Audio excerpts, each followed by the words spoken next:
Minority అన్ని కులస్తులందరికీ నేను హామీ ఇస్తున్నాను.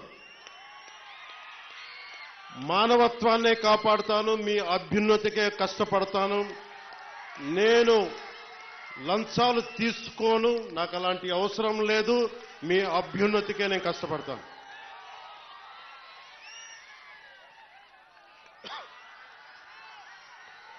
నేను చాలా రోజుల నుంచి మీకు చెప్తా ఉన్నా,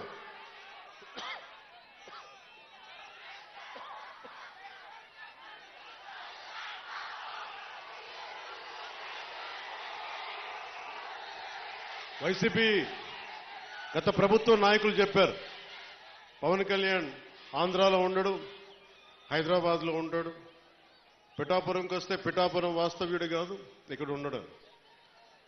నేను ఈ రోజున పిఠాపురం వాస్తవ్యుడిగా, సంపూర్ణ వాస్తవ్యుడిగా మారాను. ఎలా ఇందాకే ఒక రిజిస్ట్రేషన్ పేపర్ సంతకం పెట్టి ఒక 3 ఎకరాలు కొని ఇప్పుడే సంతకాలు పెట్టి వచ్చాను, రిజిస్ట్రేషన్ చేసి వచ్చాను. ఆ మాట చెప్పడానికి లేట్ అయింది, రావడానికి లేదు. నాకు ఒక్కటే, నేను మీకు అండగా ఉండే వ్యక్తిని.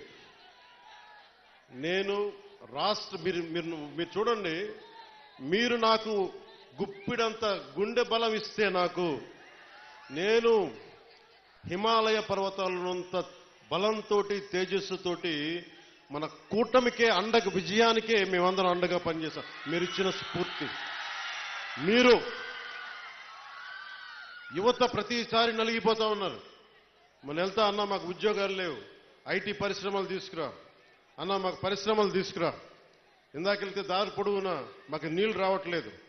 పక్కనే కేంద్రం మనకి గ్రాండ్ పథకంతో వచ్చే నీటి పథకాలు ఉన్నా కానీ పక్కనే 50 అడుగులు కూడా లేని పక్కనే ఉన్న గ్రామానికి నీళ్లు రావట్లా.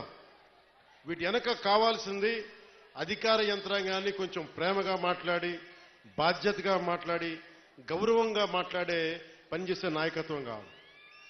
నేను అధికారులకి, మన నాయకులందరికీ ఒకటే చెప్పాను, నేను ప్రభుత్వ ఉద్యోగి కొడుకుని, ప్రభుత్వ ఉద్యోగులకి మేము గౌరవిస్తాం. నాయకులందరికీ చెప్పాను, మీరు ఎమ్మెల్యేలుగా గెలిచి అధికార యంత్రాంగం మీద జులుం ప్రదర్శిస్తే మటుకు క్రమశిక్షణ చర్యలు ఉంటాయి. అధికారులకి చాలా చాలా గౌరవం ఇవ్వండి. ఒకవేళ తప్పేదైనా ఉంటే అది మాట్లాడే విధానం వేరే ఉంటుంది. కానీ మీరు గత ప్రభుత్వం నాయకుల్లాగా దౌర్జన్యపూరితంగా బెదిరిస్తే పార్టీ పరంగా క్రమశిక్షణ చర్యలు ఉంటాయని చాలా రివ్యూ మీటింగ్లో చాలాసార్లు చెప్పాను నేను. ఎందుకంటే నోరు మంచిదైతే ఊరు మంచిది అవుద్దంటారు. నేను ఒక అధికారి దగ్గరికి వెళ్ళి మీకు నీటికి రావాలి అంటే చొక్కా పట్టుకునో బూతులు తిడితే ఎవరు మాట్లాడతారు? మాట్లాడాలి, వాళ్ళ కష్టం కూడా అర్థం చేసుకోవాలి, వారి కష్టాలను కూడా అర్థం చేసుకునే మాట్లాడాను. అందుకని నేను ప్రప్రథమంగా మీకు ఇచ్చిన హామీలు తాగునీరు, సాగునీరు, విద్య,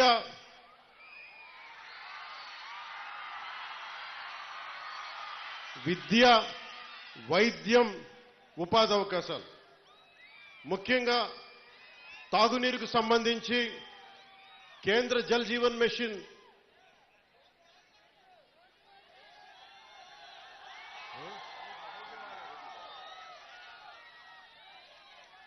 నేను పదవి తీసుకొని 4 రోజులు కూడా కాల.